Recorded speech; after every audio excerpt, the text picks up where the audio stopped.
Hello and welcome to Saturday Sports Day with me, Sean Fletcher, and Francis Collings. The headlines this evening. Cesc Fabregas saves Arsenal's blushes as Sunderland go close to inflicting a second consecutive league defeat on the Gunners. Manchester United winning the rain at Ewood Park. Wes Brown and Wayne Rooney accounting for Blackburn Rovers. And Gloucester ensured Wasps' poor start to the season continued as they launched their Anglo-Welsh campaign with a narrow win. Also coming up in the programme, a ding-dong battle at Old Trafford where two second-half tries from Danny Maguire look like proving decisive in the Super League Grand Final. Leeds are ahead against St Helens. And Yates add the Prix de Cadron to his 3 gold cups.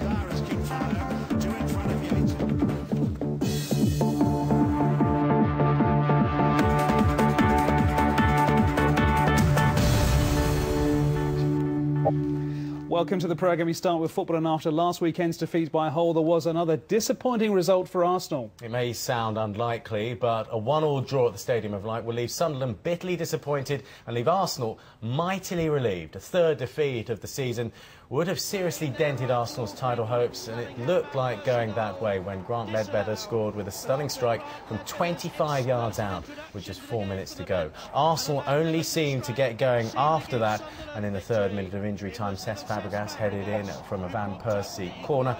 So let's hear from the two managers, starting with a happy Roy Keane. First and foremost, we're delighted with the performance. I thought we played some good stuff against a very good team. And, you know, we're quite happy with the point, I have to say. You know, when there's 2 or 3 minutes come up, 4 minutes, sorry, for injury time, you know, there's a long way to go yet. And, you know, I've had the experience of scoring late goals and conceding them. So that's part of football. You play to the final whistle and we just couldn't hang on. But lots of positives from my team today. It was forward against defence in one half of the pitch, and we were not sharp enough to make the difference. On the other hand, I believe we're a bit unlucky at the moment that every shot on goal goes in, and as well in one occasion when we scored, which was very important today, the ball was not out. Arsene Wenger and his team Arsenal, the only team in the top 6 to actually play today, so a chance for others to grab some headlines. And the West Brom striker Roman Bednar scored his first goal in open play this season to secure back-to-back Premier League wins for Tony Mowbray's side. The former Hearts player, who previously netted 2 penalties, broke the deadlock after 61 minutes to cap a second half dominated by the Baggies.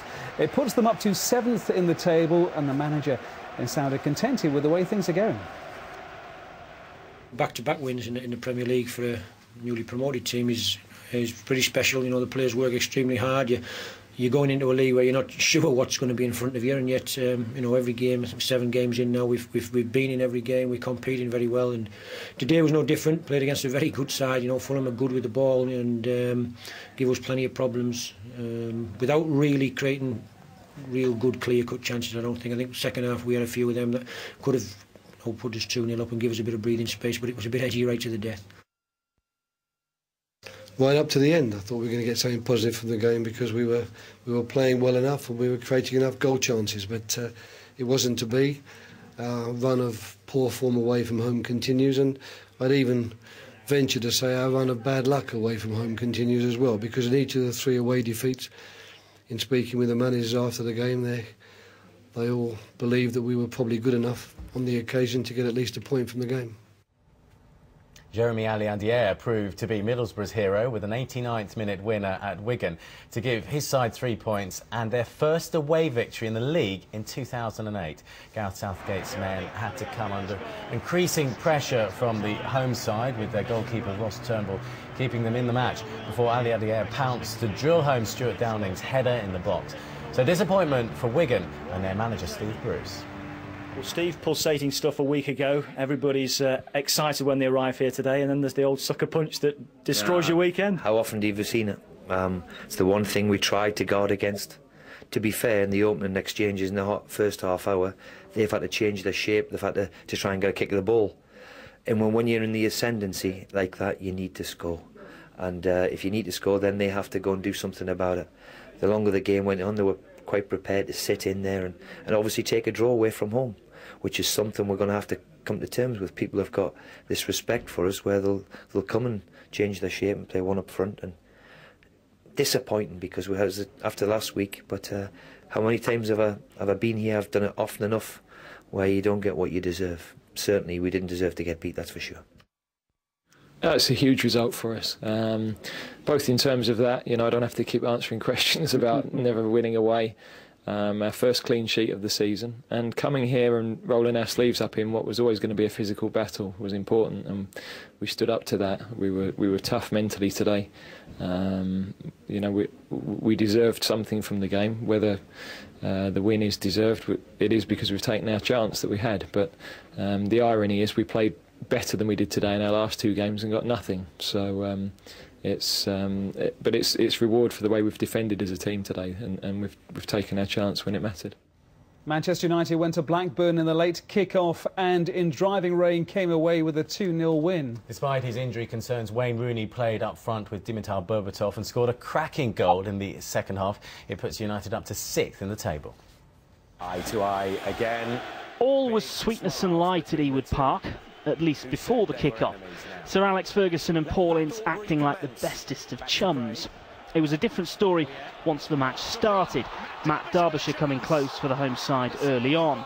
Things turned a little contentious once Manchester United scored. Wes Brown heading in from a short corner. But it looked like Nemanja Vidic had impeded the Blackburn keeper. His boss keen to discuss the matter as the teams trudged off at half-time. No quibbling over the second goal, though, just a wonderful United move. There's Rooney!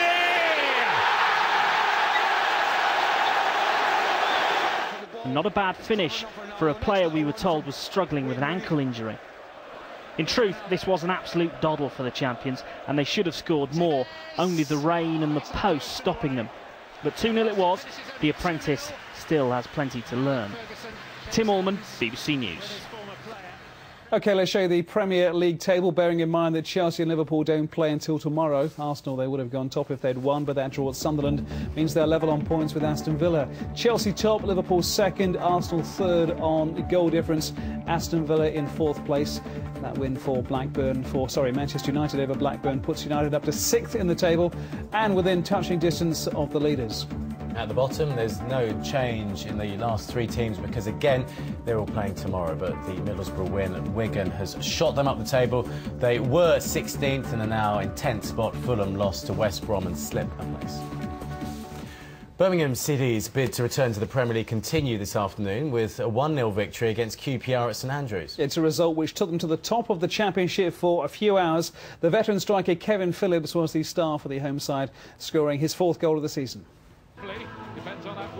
2 Championship sides with Premier League ambitions. The nouveau riche Queen's Park Rangers, watched by Formula 1 backer Flavio Briatore. Birmingham City aiming for an immediate return to the top flight, cheered on by an appreciative St Andrews. And the Midlands club nearly got the upper hand inside the first 2 minutes, before referee Andy Durso pointed out that Liam Ridgewell had used his. It took the Blues another 40 minutes to break the deadlock. Kevin Phillips' driving run into the box, timed to perfection. And it was Birmingham who stepped up the gears in the second half. Defender Radi Jaidi going close here. But the Tunisian was one of few players to excel in a generally scrappy game. Rangers never really putting Mike Taylor to the test. A late breakaway might have resulted in a second for the home side, but they had to settle for just 1. Birmingham are still on course for a strong season. Briatore's Benetton millions look yet to pay dividends. Keith York, BBC News. And here are all of the results. We'll see them in just a moment. Barnsley moved above Doncaster, who are now second bottom in the table after a 4-1 victory. Cardiff took the lead at Blackpool with just 7 minutes of normal time left, but the home side scored an equaliser 5 minutes into injury time. Charlton beat Ipswich 2-1.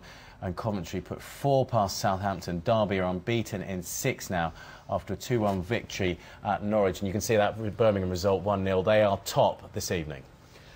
Bottom of the table, Nottingham Forest having won in 8 matches today. They lost to Crystal Palace 2-0. There was a 4-0 win for Plymouth at home to Sheffield Wednesday. It finished Reading 3, Burnley 1. Sheffield United, they won 3-0 at home to Bristol City. Wolves lost top spot in the table after a 3-1 defeat by Swansea. And finally, Watford beat Preston by 2-1.